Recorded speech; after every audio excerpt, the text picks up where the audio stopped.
안녕하세요. 오늘도 사연살롱을 찾아주셔서 감사합니다.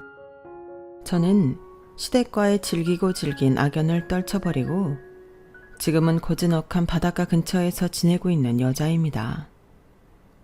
사실 제가 시댁 식구들 모두와 앙숙으로 지냈던 것은 아니었어요. 지금도 너무 그립고 보고 싶은 시아버님만은 유일하게 제 편이셨죠. 저는 남편과 거래처 사장님의 소개로 처음 만나 결혼까지 하게 된 부부였어요. 저는 당시 작은 가죽 가방 공장에서 격리로 일하고 있었고 남편은 다른 회사의 직원이었어요. 그러다 저를 평소 좋게 보셨던 사장님이 다리를 놓아주셨고 결혼까지 하게 되었던 거죠. 저는 제 가정을 갖는다는 것에 정말 큰 의미를 두고 있었어요. 왜냐하면 제가 어릴 때 부모님이 이혼했는데 저는 아빠 손에 맡겨졌다가 아빠마저 바로 재혼을 하면서 버려지다시피 했거든요. 그 모든 것을 제 힘으로 하다 보니 가족이 갖고 싶다는 생각을 많이 했죠. 결혼을 하면 시부모님을 제 부모처럼 모시고 남편 내조도 성실히 하며 아이도 둘, 셋 정도 낳아서 알콩달콩 살고 싶은 게 제 꿈이었어요. 연애할 때만 해도 남편은 일을 그만두고 내조를 하겠다는 저의 생각을 아주 좋아했어요. 집안 살림을 모두 제게 맡기겠다고 했었죠. 하지만 결혼 후 막상 일을 그만두자 툭 하면 제게 푸념을 털어놓거나 볼멘 소리를 하며 스트레스를 전가하더군요. 사실 남편은 한 가지 일에 집중을 못하는 스타일이었어요. 다니던 회사가 마음에 안 들면 바로 그만두거나 연락 없이 잠적해버리고는 했죠. 그러니 경제적으로 우리는 항상 허덕일 수밖에 없었어요.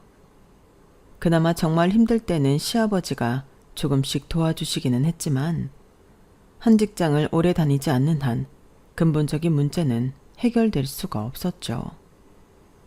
그래서 돈이 바닥을 보일 때면 남편은 제가 무직인 탓을 하고는 했어요. 결혼 전과 확연히 달라진 남편의 태도에는 시어머니와 두 시누이가 부채질을 한 몫도 컸어요. 시어머니는 저를 볼 때마다 온갖 이유를 가지고 꼬투리를 잡기 바쁜 분이었거든요. 시누들 역시 저를 대하는 태도는 어머니와 크게 다를 바 없었어요.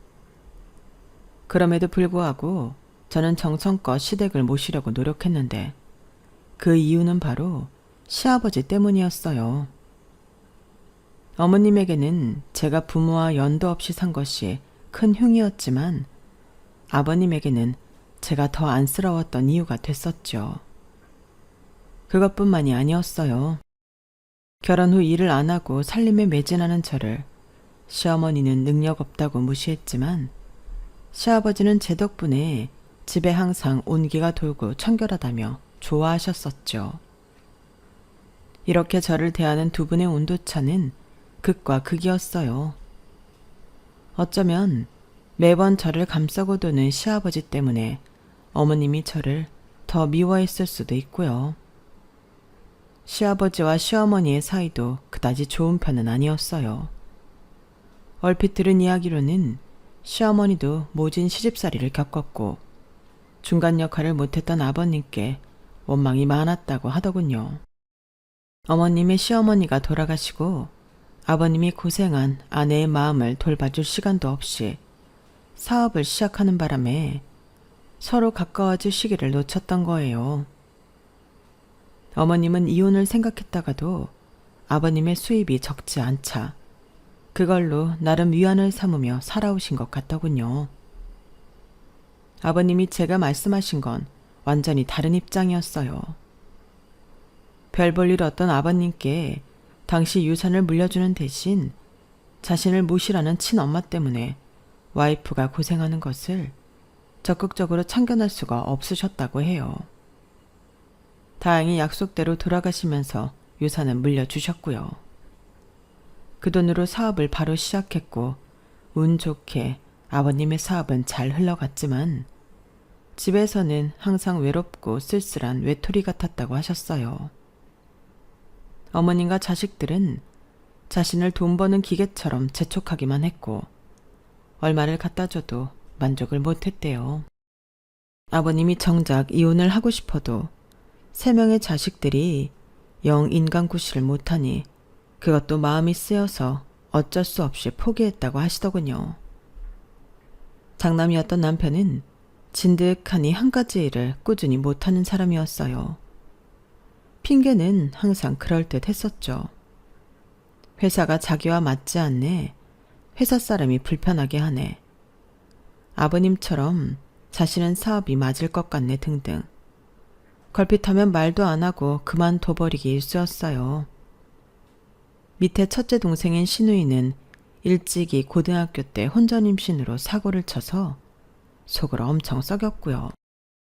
애도 낳았겠다. 결혼하고 잘 살았으면 좋았겠지만 애아빠와 헤어지고 그 뒤로도 남자를 손바닥 뒤집듯이 갈아치우면서 노는데 정신이 팔려 있었던 거예요. 결국 참다 못한 애 아빠가 자신이 키우겠다며 아이를 데리고 갔지만 신우이는 슬퍼하지 않았대요. 오히려 귀찮게 구는 애가 없어졌으니 더 본격적으로 놀기 시작했다는 거죠. 그 뒤 한 번도 아이를 만나러 가거나 소식을 물은 적도 없다더군요. 작은 신우이 역시 대단한 인물의 소유자였어요. 돈으로 속을 가장 많이 썩인 장본인이었거든요. 언젠가부터 사치에 눈을 뜨면서 돈이 생기는 족족 취장하는데 다 써버렸던 거예요. 나중에는 아버님이 화가 나 용돈을 끊어버리니 대출까지 받았다고 했는데 결국 그걸 해결한 것도 아버님이셨죠. 그때 머리가 금방 휘어버릴 정도로 신경을 많이 쓰셨대요. 그런 못난 자식들이 셋이나 되는데 시어머니는 방관자처럼 손을 놓고 있었고 오히려 넷이서 아버님을 은근히 왕따시켰나 보더군요. 자신의 인생이 허무함 그 자체였던 아버님은 사업이고 뭐고 때려치우고 싶을 만큼 힘들었고 그때 마침 제가 며느리로 들어온 거예요. 남편이 그 회사에서 그나마 6개월 정도 일했을 즈음 저와 소개로 만나 연애 결혼을 순차적으로 하게 되었죠. 결국 남편은 그 벌은 누구 못 준다고 그 직장마저 인연을 못 채우고 퇴사를 해버리기는 했지만요. 가장이 되어도 뭔가를 시작했다가 금방 끝내버리기를 계속했어요. 그러고는 제가 무직인 탓을 하기 시작했고요. 저도 다시 일을 하려고 아예 노력을 안 했던 것은 아니에요. 그렇게 제가 집에서 살림하는 게 싫으면 직장을 다시 구하겠다고 했죠. 하지만 제 복직에 가장 회방을 놓았던 건 시모와 두 신우이였어요. 특히 시모는 제가 일도 안 하고 능력 없다 하면서 온갖 잡일에는 저를 꼭 불러다 일을 시키고는 했어요. 예, 나 저기 준호 엄마랑 일본 좀 갔다 올까 하는데 말이야. 네가 여행사랑 이것저것 좀 알아봐라. 저 지금 이력서 쓰는 중인데요.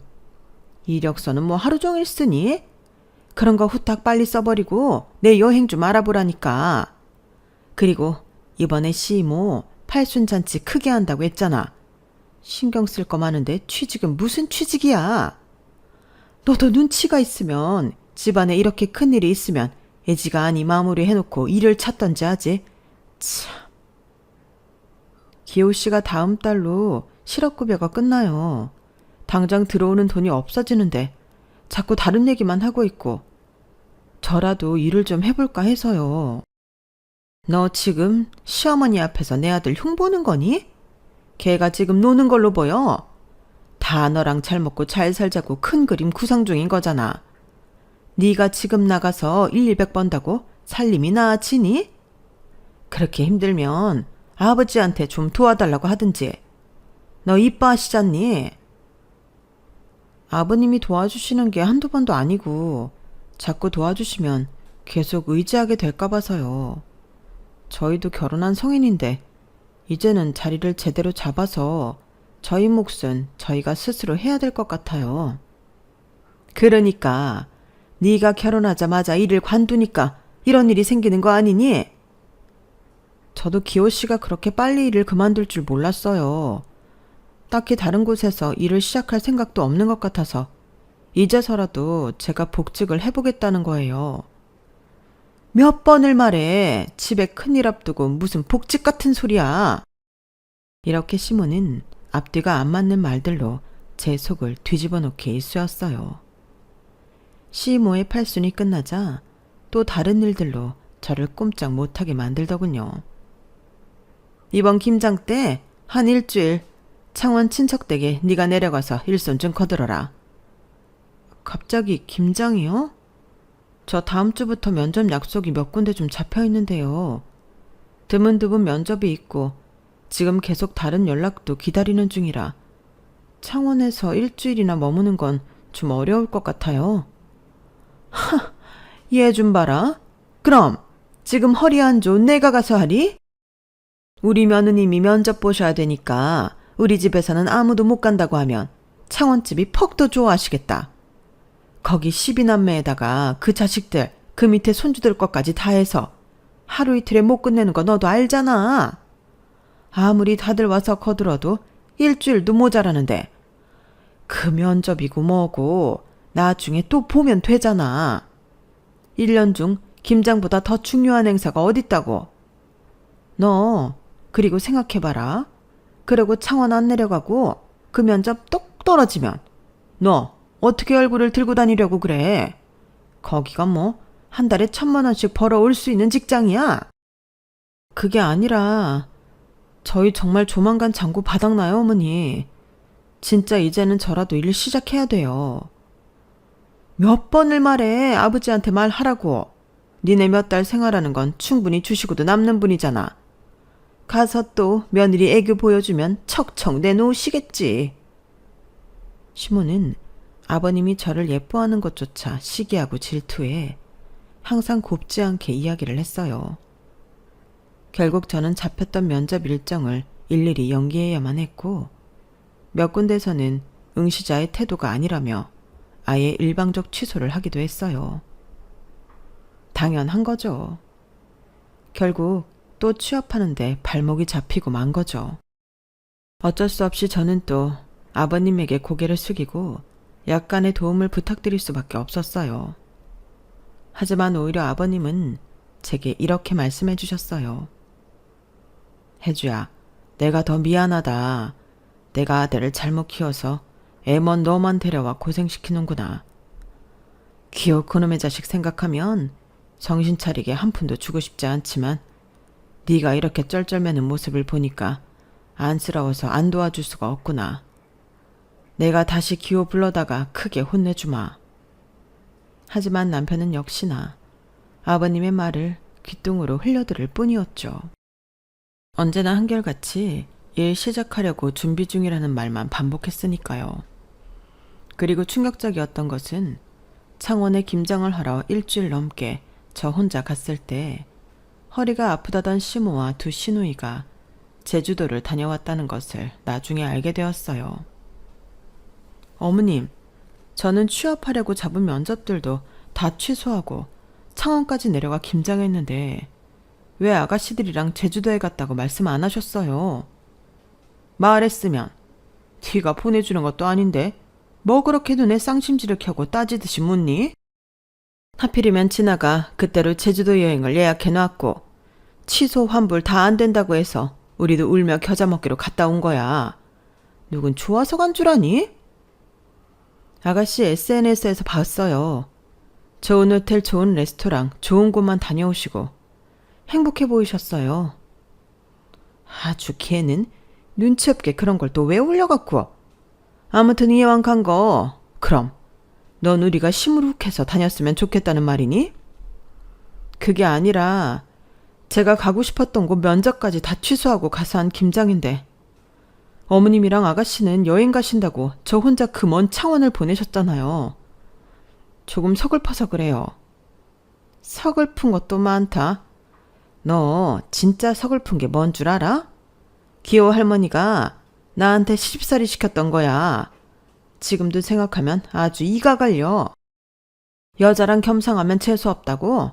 난 밥도 항상 나중에 다 먹고 남은 거 먹게 하고, 산딸 다 돼서 애가 나올랑 말랑 아파 죽겠는데 산부인과 남자의사 앞에서 다리 벌리고 있는 거 보기 흉하다고? 어떻게든 애 셋 다 집에서 낳게 한 사람이 바로 우리 시어머니다. 내가 너한테 이렇게 하디? 너 내가 진짜 쉽사리가 뭔지 보여줄까? 어머니, 제 말은 그게 아니라. 그게 아니면 뭐? 어머니도 시어머니한테 그렇게 모진 시집살이 당하셨었다면서 저를 왜 이렇게 미워하세요? 내가 널 언제 미워했다고 그러니? 남들이 들으면 날 진짜 나쁜 시애미로 알겠네. 아, 그거 혼자 김장하러 한번 갔다 왔다고 입이 대빨 나와가지고는 내 앞에서 시집살이 어쩌니 저쩌니 하고. 원 며느리 무서워서 살겠나? 너 기호도 이렇게 잡니? 저는 더 이상 시모와는 정상적인 대화가 불가능하다는 것을 깨닫고 그냥 죄송하다는 말로 끝냈어요. 만약 시누이들이 시집에 가서 저 같은 대우를 받는다면 과연 시모는 가만히 있을까요? 하지만 제 악몽은 그게 끝이 아니더라고요. 때리는 시어머니보다 말리는 시누이가 더 밉다고 저는 그 말을 몸소 체험하게 되었죠. 아주 예전에 둘째 시누이가 아버님이 용돈을 끊어버려서 급하다며 제게 500만 원을 빌려간 적이 있는데 갑자기 그게 생각나서 전화를 했어요. 당장 제 발등에 불이 떨어졌으니까요. 아가씨, 혹시 전에 저한테서 빌려간 500만 원 있잖아요. 그거 돌려주실 수 있을까요? 한꺼번에 다 안 되면 일부라도 조금요. 그거요? 나 지금 돈 없는데? 이래저래 지금 저희도 상황이 좋지 않아서요. 상황은 나도 안 좋아요, 언니. 아빠가 용돈 줄인 다음부터 나도 맨날 적자라고요. 500이 어딨어요. 500원도 없을 판인데. 그런데 그 돈 어디에 쓰셨어요? 빌려갈 때 급하다고만 하시고 말을 안 해주셨어요. 네일샵이랑 마사지샵 회원권 끊었는데요? 네? 500만 원을 다요? 언니는 집에만 있으니까 요즘 밖에 물가를 모르나 보다. 젤네일 한 번 꾸미는데 얼마인 줄 알아요? 제 말은 그게 아니라 저는 정말 아가씨가 급한 사정이 있는 줄 알았어요. 그래서 빌려드린 거고요. 맞아요. 나 그때 엄청 급했어요. 당장 소개팅이 연달아 3개나 잡혀있고 친구들이랑 발리 놀러 가기로 했는데 최소한 꾸미기는 해야 되잖아요. 언니, 그거 500만 원 해봤자 얼마 안 돼요. 2군데 다 회원권 연장하면 1달 반도 못 쓴다고요. 그 돈 없어진 지가 언젠데. 지금 오빠도 실업급여만 받고 있어요. 그것도 얼마 안 남았고요. 그래서 제가 취직하려고 하니까 어머님이 이 일 저 일 저한테 시키셔서 딜레이 되고 있고요. 이제 아버님 눈 마주치기도 죄송해요. 당장은 생활비 내야 되는데 아가씨는 그걸로 회원권을 끊었다뇨. 그럼 나보고 어떡하라고요? 아빠가 나한테 주는 돈을 반에 반도 안 되게 줄여버렸는데. 내가 아빠한테 아무리 얘기해도 안 듣는다니까요. 오히려 언니가 돈 필요하다고 그러면 덥석덥석 주면서 왜 친딸이 궁금하다고 그러면 저렇게 짜게 나오는 건지 나는 도무지 이해할 수가 없어요. 딸이 바뀐 건지 참나. 언니, 나도 어이없다고요. 그리고 우리 엄마가 어쨌다고요? 엄마가 언니 머리채 잡아다가 뭐 이것저것 시킨 것 마냥 말하네요. 아, 알았다. 그때 우리 제주도 가고 언니 혼자 창원 가서 김치한 것 때문에 지금 나한테 우리 엄마 흉을 보는 거예요? 언니 진짜 무서운 사람이네요. 어떻게 내 앞에서. 그리고 언니 그때 김치한 걸로 두둑히 가져다 든든히 먹었잖아요. 누가 보면 공짜로 데려다 일 시킨 줄? 제가 그때 면접 잡아놓은 것까지 다 취소해가며 김치했던 거예요. 지금 오빠가 쉬니까 저라도 일을 하려고 이력서 내고 면접 잡았던 건데. 그럼 그 불만을 일 안 하는 오빠한테 가서 얘기하지. 왜 나한테 이러냐고요. 내가 뭐 오빠 일하지 말라고 했어요? 언니 남편이잖아요. 알아서 잘 간수해야죠. 아무튼 500만 원은 나중에 여유 생기면 천천히 갚을게요. 나도 지금 빠듯해요. 가족끼리 이러지 맙시다. 네? 역시 그 엄마의 그 딸이었어요. 이기적이고 자기 일만 중요한 거고 이유 없이 큰 소리만 뻥뻥 치는 걸 보니 모녀가 맞더군요.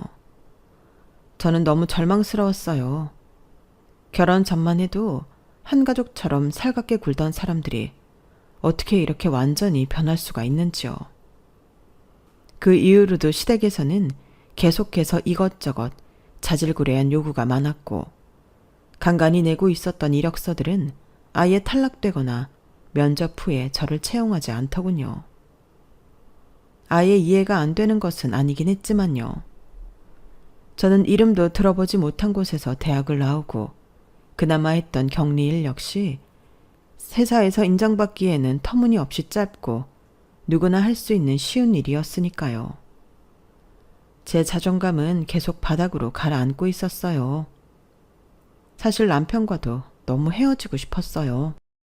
하지만 지금 남편과 당장 헤어진다고 해도 속 시원하게 해결될 것이 없다라는 생각이 드니 이러지도 저러지도 못하는 상황이 지속되었던 거고요. 게다가 다른 사람이 들으면 비웃을 수도 있지만 아버님이 너무 마음에 걸렸어요. 한 번은 제 손을 잡고 이렇게 말씀하셨거든요. 기호는 내 새끼지만 내가 봐도 정말 한심하게 짝이 없구나. 오히려 피 안 섞인 네가 나한테 이렇게 잘하는데. 혜주야, 조금만 더 견뎌줄 수 없겠니? 너한테 정말 좋은 날이 올 거야. 내 말 믿어. 매번 아버님한테 도움만 받고 제대로 뭘 해드린 게 없어 죄송한 마음뿐이었어요. 하지만 아버님은 오히려 그런 저를 위로해 주시며 자신을 봐서라도 조금만 더 버텨달라고 말씀하시고는 했어요. 지금 생각해보면 제대로 된 부모가 없는 저와 제대로 된 가족이 없는 아버님이 어쩌면 서로에게 인간적인 의지를 하고 있었던 것 아닐까요?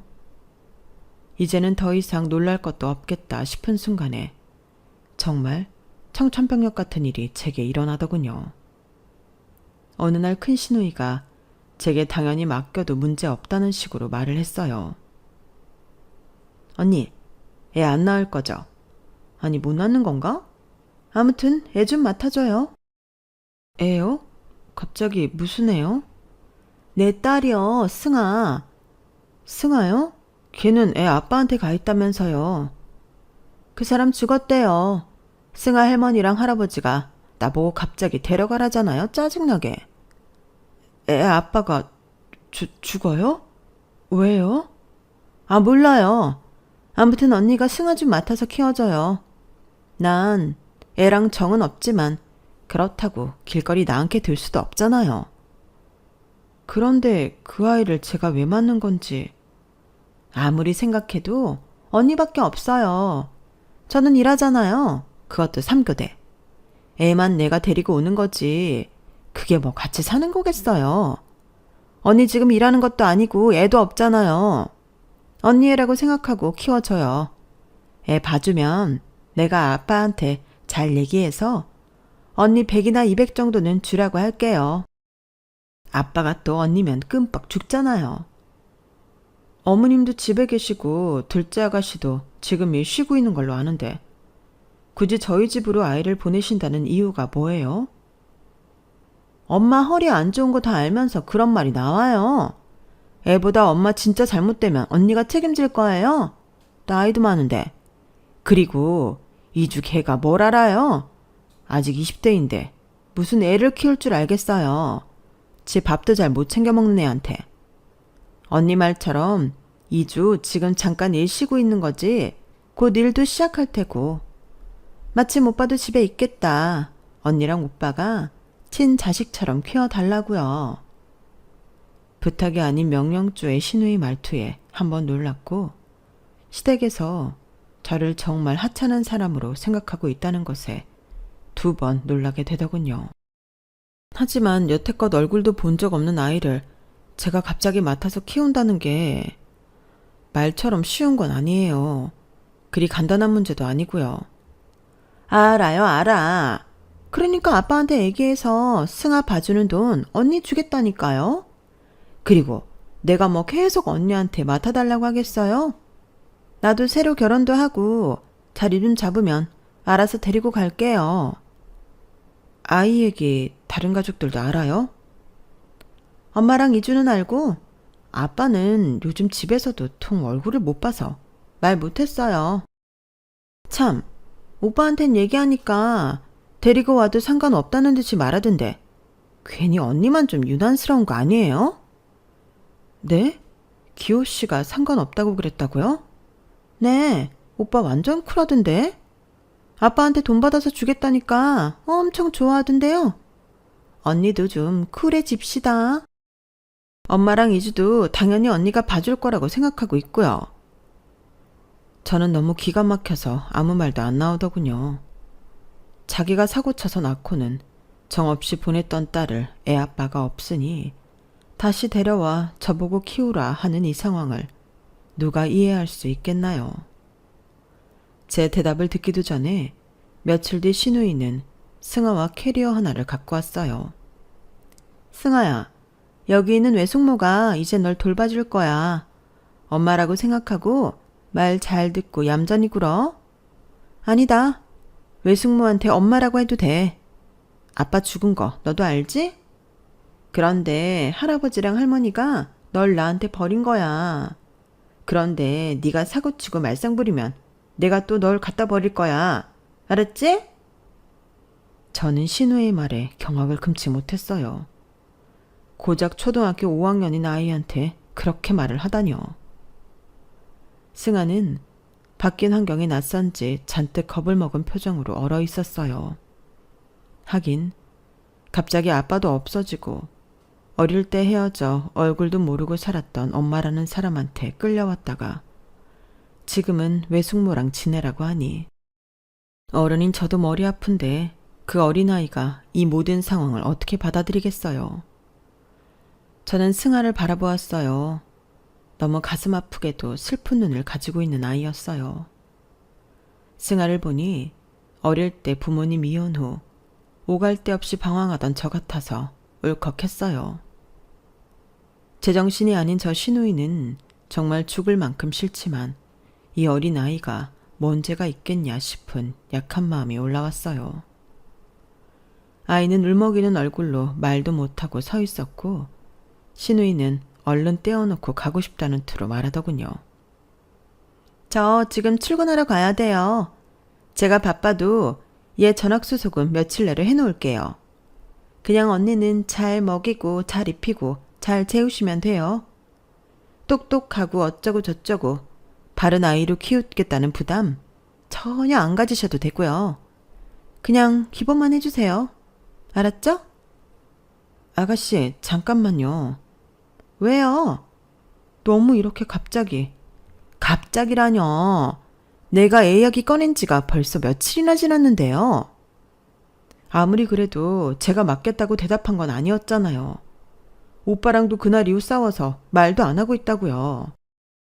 언니, 여기 가장인 오빠가 괜찮다는데 진짜 자꾸 왜 이래요?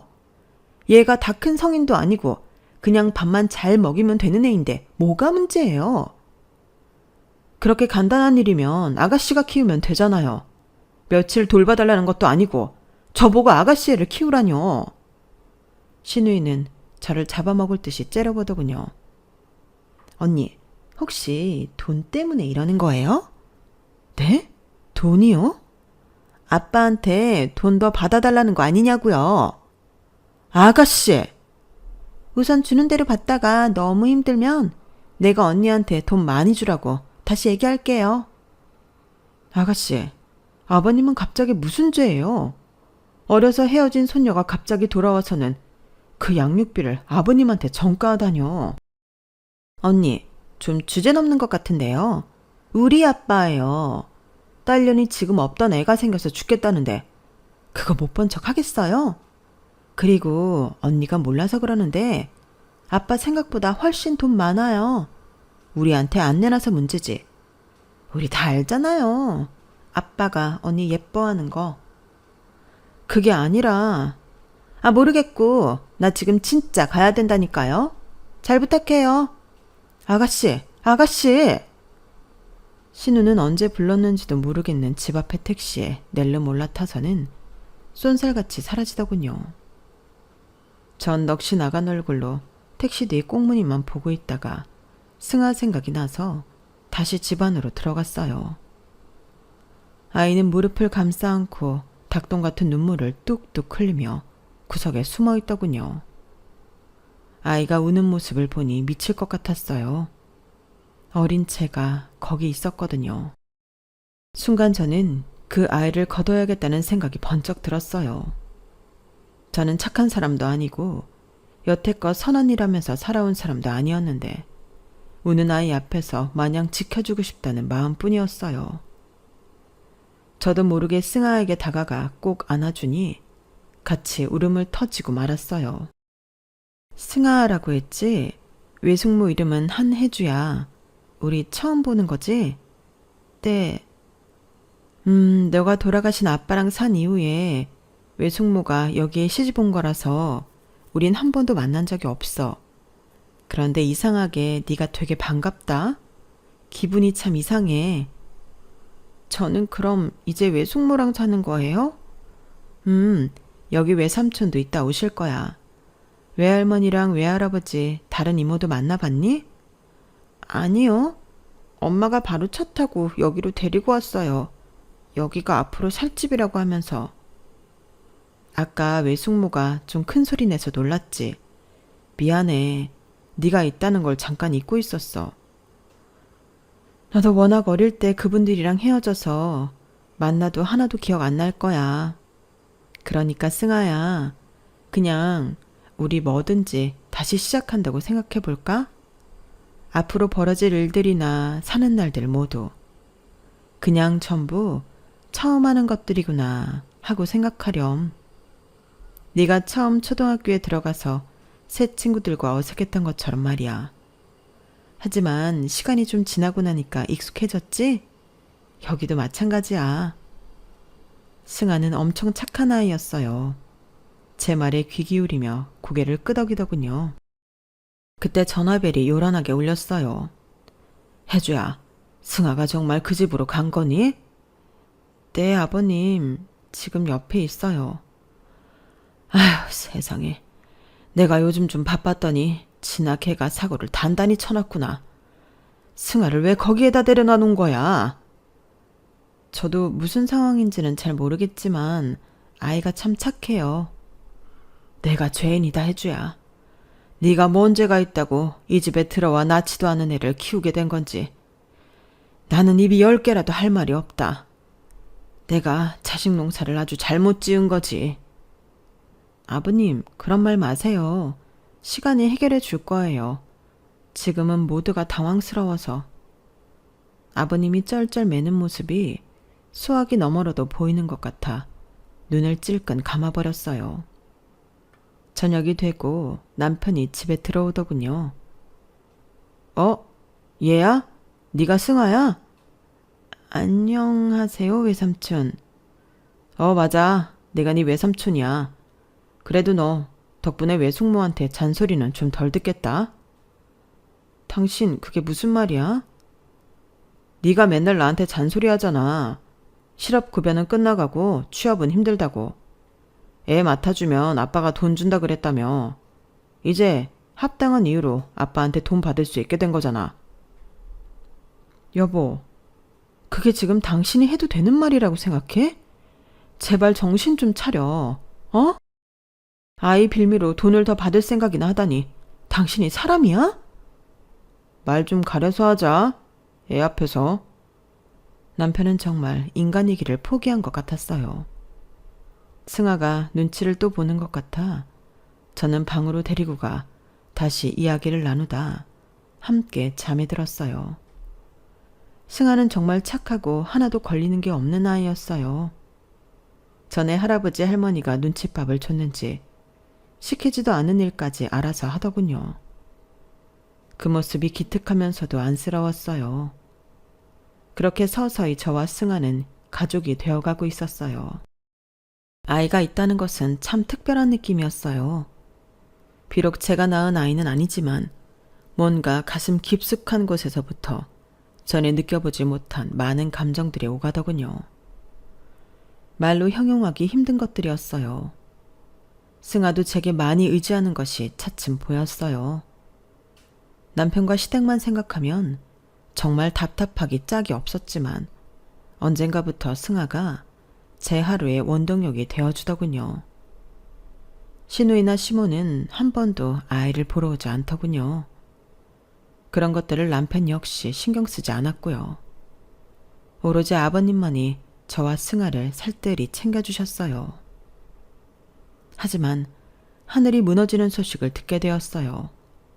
아버님이 췌장암 말기로 손을 쓸 수 없게 됐다는 것이에요. 아버님, 정말이에요? 거짓말이죠. 아버님이 왜? 혜주야, 인생 참 정말 허무하기 짝이 없구나. 내가 병으로 죽게 됐다니. 아버님, 희망 잃지 마세요. 우리 할 수 있는 거 다 해봐요. 네? 큰 병원은 지금 벌써 몇 군데 돌았다. 수술은 할 수 있지만 살 확률은 아주 적다고 다들 입을 모아 말하더구나. 나 그렇게 추잡스럽게 수술만 받다가 죽고 싶지는 않아. 그런 말씀 마세요. 제가 이 집에서 왜 버텼는데요. 다 아버님이 계셨기 때문이에요. 아버님이 포기하시면 저는 이제 어떻게 살아요? 눈물이 멈추지 않았어요. 저와는 인연이 없었던 부모라는 복을 아버님한테 모두 받았는데 갑자기 췌장암이라니. 혜주야, 내가 너한테 정말 마지막 부탁 하나만 해도 되겠니? 뭐든 말씀만 하세요. 내가 죽더라도 잠시만 이 집에서 꼭 버텨다오. 너한테 꼭 좋은 일이 생길 거다. 내가 죽더라도 이건 너한테 꼭 약속하마. 아버님은 아버님이 돌아가시면 시댁 식구들 중 저를 아껴줄 사람이 없는 걸 아시고 제가 버림받을 거라고 생각하신 것 같았어요. 아니면 제가 먼저 이 집안과 인연을 끊어버리던지요. 저는 아버님이 부탁하신 3개월은 꼭 버티겠노라 약속드렸어요. 그로부터 얼마 후 정말 손도 못 쓰고 아버님은 세상을 등지셨어요. 하늘이 무너지고 저 역시 죽고 싶은 생각뿐이었죠. 이런 저를 보며 시모와 시누이들은 오히려 손가락질 하더군요. 언니, 누가 보면 언니가 아빠 딸인 줄 알겠어요. 적당히 좀 해요. 우리도 이렇게 가만히 있는데 아침부터 저녁까지 그렇게 눈물이 나요? 쥐어짜는 거 아닌가 몰라. 남편을 포함한 시댁 식구들은 이상하리만큼 차분하고 슬픈 기색이 없었어요. 아버님한테 돈만 받아다 썼지 가족이란 느낌이 전혀 없기는 했지만요. 아버님의 유품 역시 제가 다 정리했어요. 시모와 신우들은 꺼림칙하다며 손도 대지 않고 있었거든요. 돈이 얼마나 있으셨는지는 몰라도 아버님 또한 참 검소하게 사셨더군요. 눈물로 또다시 며칠을 보냈어요. 아버님의 49제까지 저는 살이 10kg이나 빠져버렸어요. 결국 마지막으로 아버님을 보내드린 제사상을 차리다 저는 기절을 하고 말았어요. 그동안 신경을 쓴 데다가 밥도 못 먹고 허약해져 있는 찰나 몸살 감기까지 왔으니 몸이 더 이상 버티지를 못했던 거죠. 집에 저와 승아뿐이었고 아이가 119에 전화를 했더군요. 응급실에서 몽롱한 정신으로 눈을 뜨니 승아가 울면서 제 손을 꼭 잡고 있더군요. 승아야, 울지 마. 숙모 괜찮아. 응급처치를 하고 그 조그만 아이의 부축을 받으며 응급실을 나왔어요. 어지러움이 가시지를 않더군요. 자정을 한참 넘기고 집에 오니 제가 차리다만 제사상이 그대로 있고 아직 아무도 없더군요. 저와 승아는 둘이 간소하지만 간절히 아버님의 명복을 비는 마음으로 제사를 마쳤어요. 새벽 3시가 넘어 도어락 열리는 소리와 함께 4명의 시댁 식구가 모습을 드러냈어요. 모두가 하나같이 취기가 가득해 혀도 꼬부러지고 몸도 제대로 못 가누더군요. 이게 뭐야? 간소하게 제가 제사 지내드렸어요. 아버님 49제시잖아요. 간소? 그런 걸 왜 하냐? 그런데 너 얼굴은 꼬라지가 왜 그러냐? 사실 잠깐 기절을 했는지 승아가 119를 불러서 응급실에 다녀오는 길이에요. 언니, 웃기지 마요. 49제는 무슨? 저런 기분 나쁜 제사상 차려놓고 누구한테 착한 며느리라면서 보여주려고요? 그냥 응급실 침대 가서 자고 온 거 아니에요? 맞아, 꾀병이지 뭐. 취한 남편과 시모, 시누이들은 역겨운 냄새를 풍기며 저를 실컷 조롱했고, 아버님이 부탁하신 3개월까지는 아니더라도 49제까지 제 손으로 보내드린 것에 만족하며 이제 이 집안과 인연을 끊어야겠다는 생각이 들었어요. 저는 다음 날부터 계획을 짜기 시작했어요. 어차피 이 집에 남아있어도 사람 대접 못 받을 승아까지 제가 책임지기로 마음먹었죠. 이혼에 대해 알아보고 앞으로 어떻게 살아가야 할지 차근차근 구상하기 시작했어요. 너무 막막했지만 이를 악물었어요. 회사에 들어가는 것은 어려울 것 같으니 장사나 판매 이런 쪽으로 방향을 틀어야겠더군요. 또 저 혼자면 모르겠지만 아이까지 데려가려면 잠깐씩 하는 아르바이트로는 택도 없을 것 같았어요. 밤낮 인터넷을 뒤지고 뒤져 정보를 수집했어요. 그러던 어느 날 나이스한 수트 차림을 한 말끔한 신사가 저를 찾아왔어요. 안녕하세요.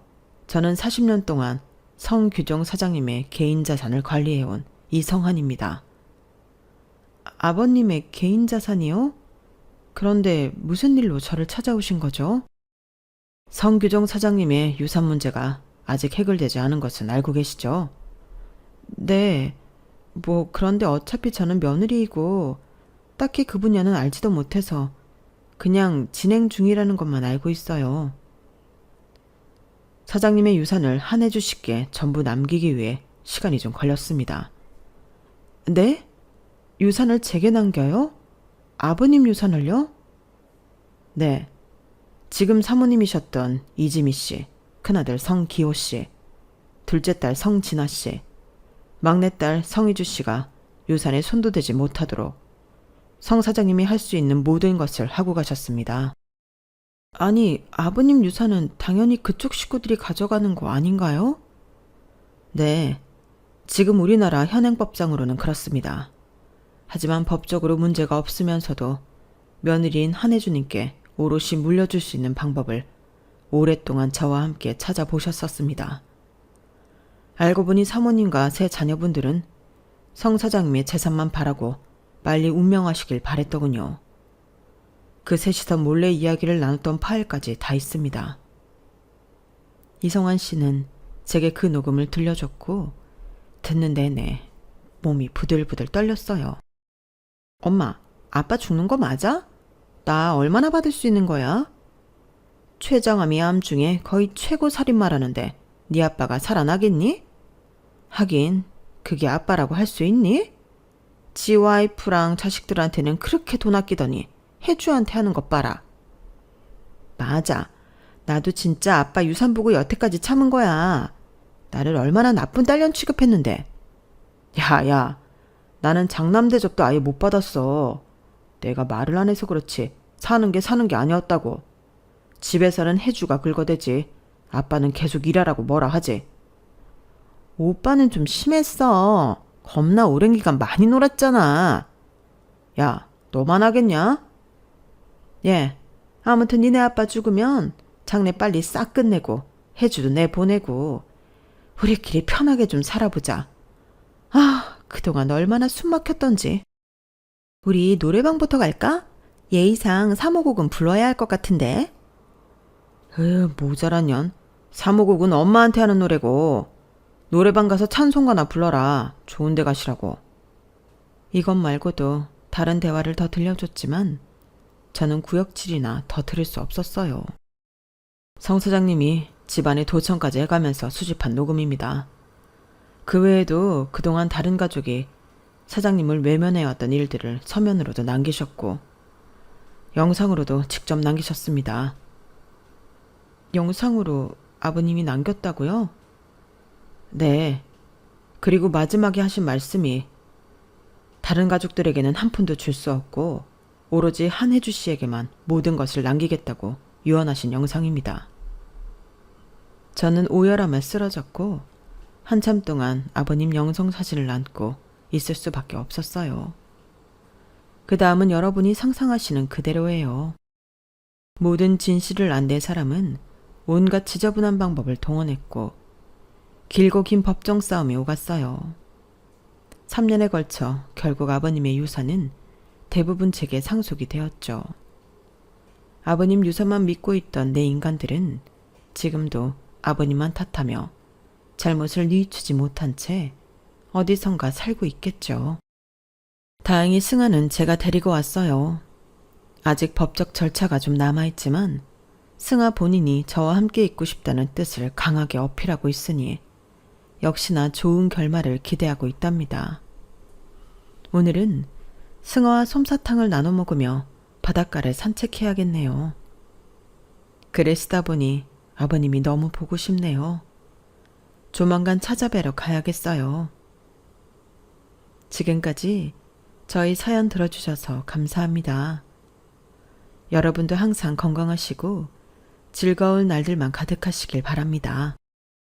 여러분, 사연 댓글에 응원과 현명한 조언 부탁드려요. 좋아요와 구독은 저에게 큰 힘이 됩니다. 오늘도 좋은 일 가득하세요.